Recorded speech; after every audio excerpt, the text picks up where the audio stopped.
Okay, so now we have got a function, which we can see it like, I know it looks a little bit complicated, but we can actually see it as f bracket x equals to 2x divided by x minus 6, where x does not equals to 6.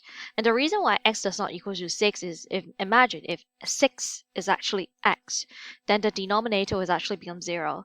But so we don't actually want it to become 0, so it's not 6, yeah? So here, when we want to substitute the x as 10, we would then can do it in a way of f10, where we know that x is now equals to 10. So essentially we substitute it to 2 multiplied by 10 and then 10 minus 6. And by calculation, we know on top is 20, at the bottom is 4, so eventually we find the final answer as 5. As simple as that. So now moving on to part B.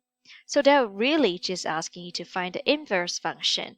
So inverse function, usually we know that y actually equals to fx, right? This is the common function, and we know that it also equals to 2x x minus 6 as what is shown in the question. So simplified it, we can see that y simply equals to 2x x minus 6. And when we want to find the inverse, the first thing that you need to think of, inverse, you are trying to reverse or essentially to change y into x and x into y. So instantly here, what you can do is to change the y into x. And as I said, the x into y, so it will now become 2y, and then y minus 6.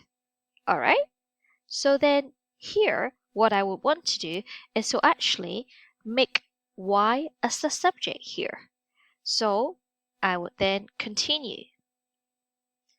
Xy minus 6x should equals to 2y. And then now I have got, as I said, I want to make y as a subject. So I want to put all the y together. So that would now become xy minus 2y, and move the 6x across, now become plus 6x. And I factorize the y on the left-hand side, which would now become x minus 2, 6x, and y would now become 6x divided by x minus 2.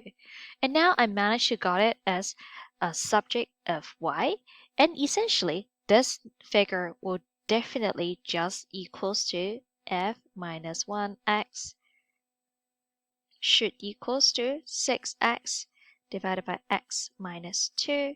And that's it for finding the inverse function.